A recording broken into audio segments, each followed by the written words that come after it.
the lack of my retentive memory that caused some of the difficulties I had at school could have been as a result of me having what is known as brain fog. So this is the inability to have a sharp memory or sleep focus or sharp focus. One of the most common causes of brain fog is just not having enough sleep. So that is my Hoshtarot, my memoir. Brain, how it's affected. Oh my gosh, I had no idea. Do you know that what affects us as children growing up could seriously impact us? And actually, it will take sustained effort to heal your brain.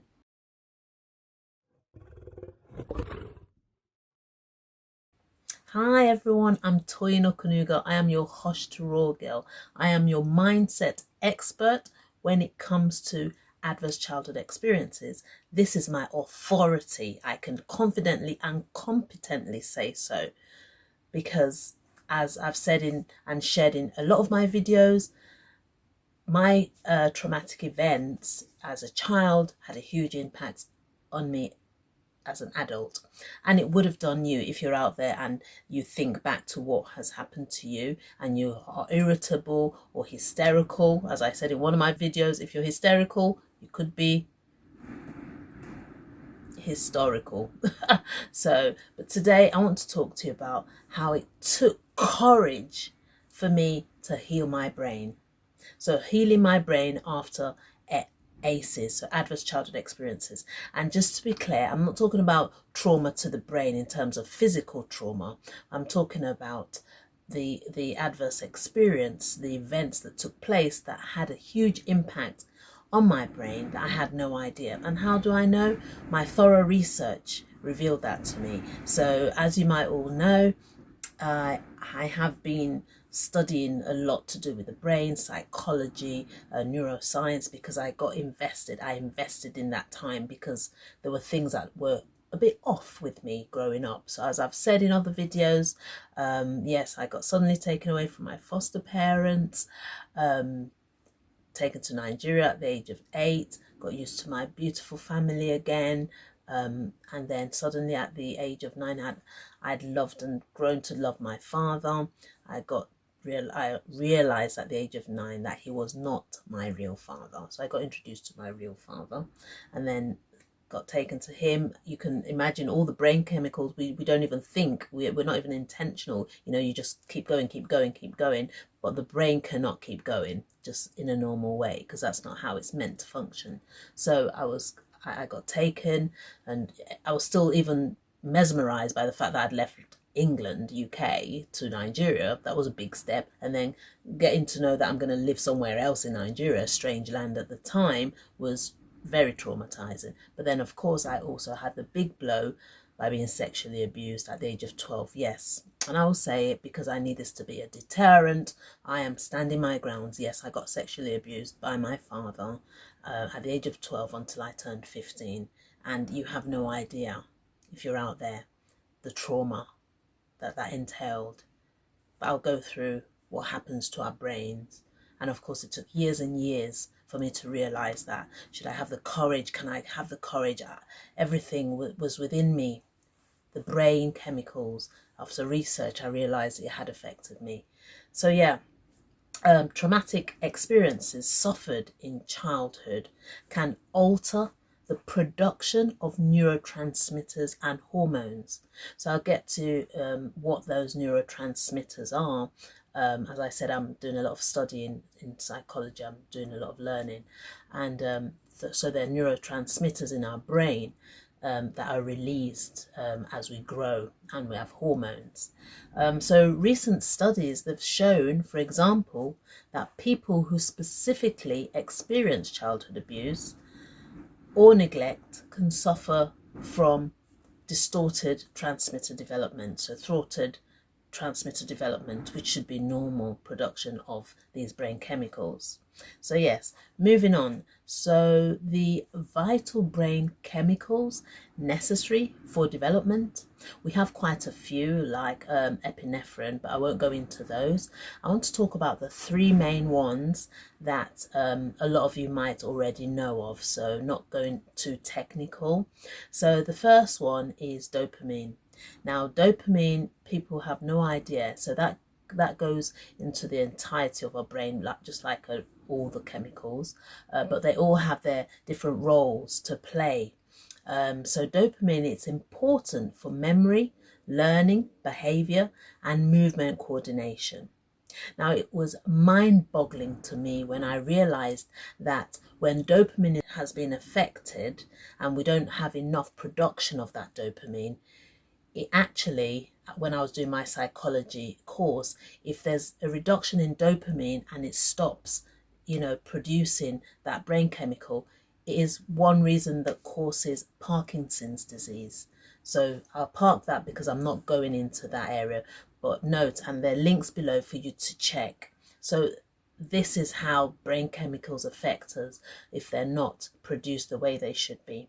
So, and that is generally released into the dorsal part of the hippocampus.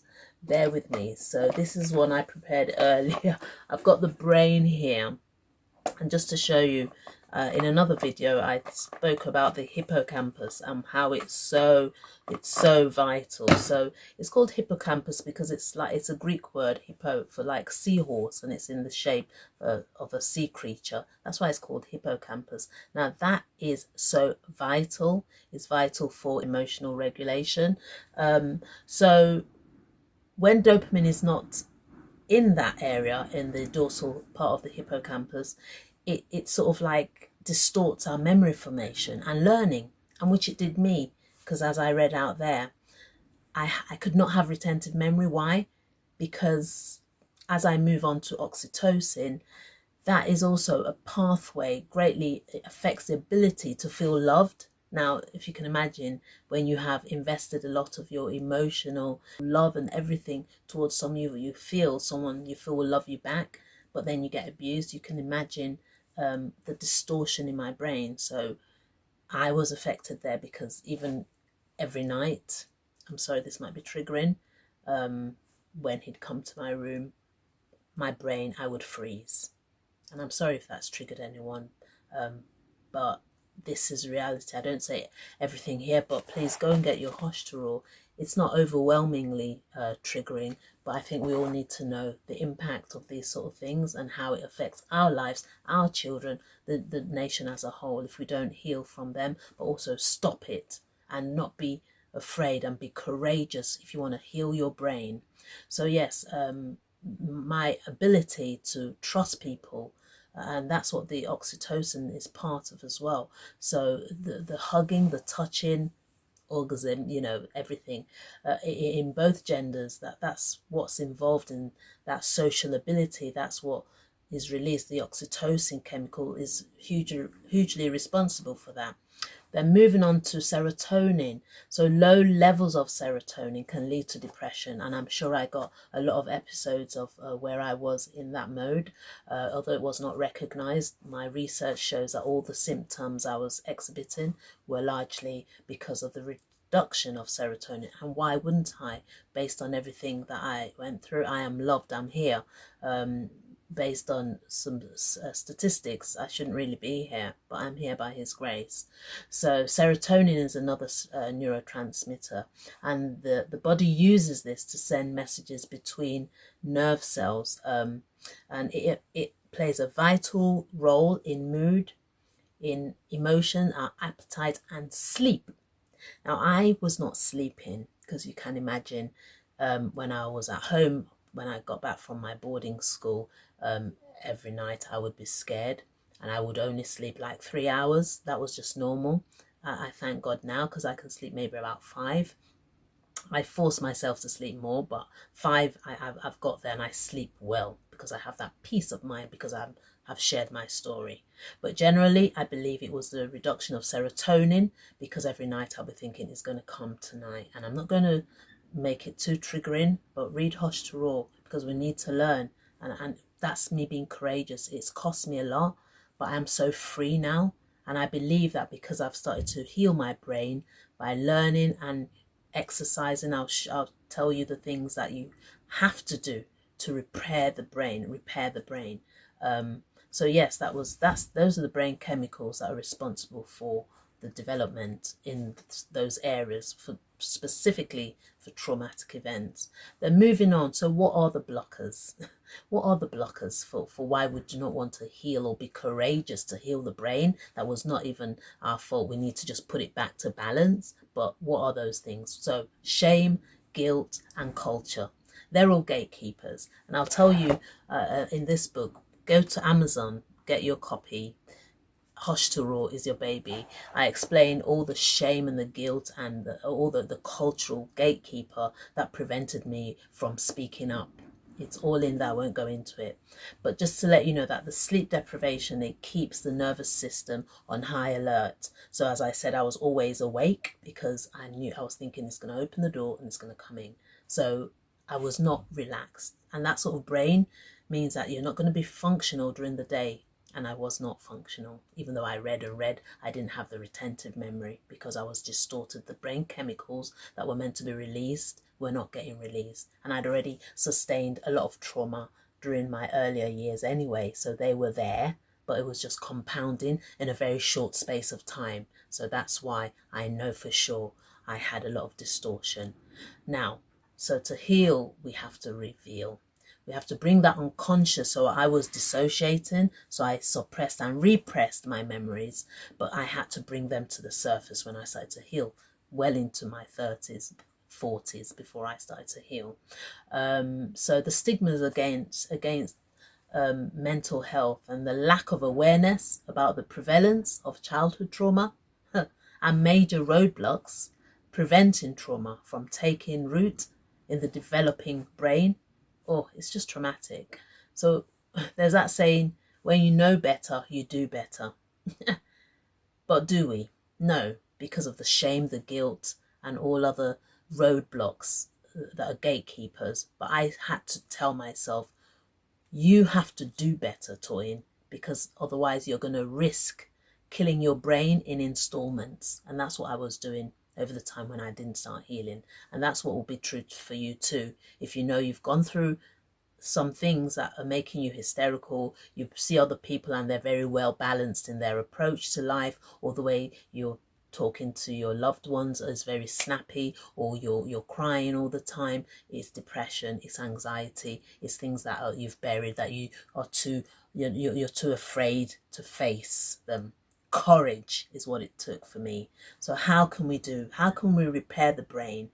It's neurobics like aerobics. So the neurobics in psychology is activities or mental tasks that are designed to stimulate the brain and help prevent memory loss. So I was already losing my memory when I would read and didn't have retentive memory. Imagine when I was 12, and I'm now going to be 50 this year, 2022, thank the Lord.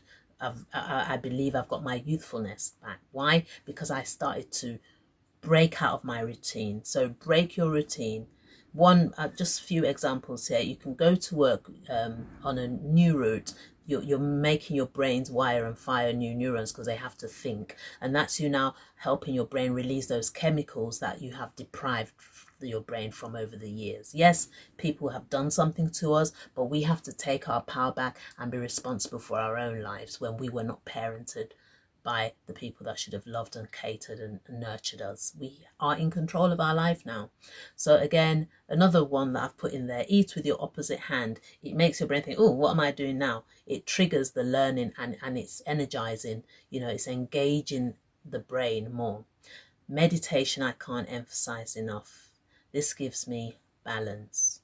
So when you speak quickly, it's sometimes because you don't want to go there. And I realize that. But when you speak with a calm voice, you are more confident. You speak calmly when you're in your meditative and mindfulness. You think, and things come up that are uncomfortable, and you deal with them. Engaging and exercising the brain. One for me was studying. I started to read more. I had my degree late in my 30s. I always read books. I just read and read things that are not very common. And I'm very intentional by being creative. And that's another one. So neurobics, it's important to challenge the brain to learn new tasks. Read, I tell you, read and challenge yourself. So I fail forward fast.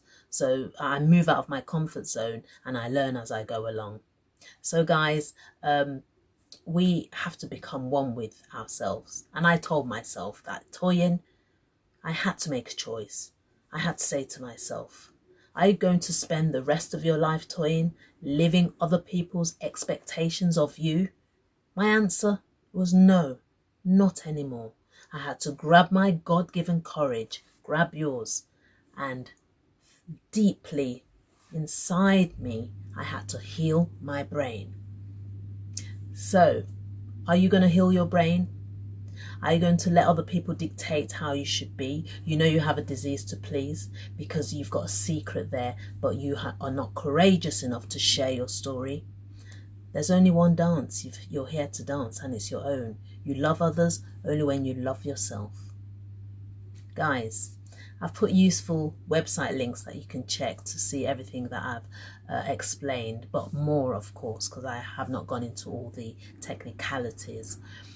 But we owe it to ourselves to love ourselves, to heal ourselves, because we all have a demand on our life, but we had a detour along the way. We need to get back to balance so we can live that fulfilling life that we all deserve to live.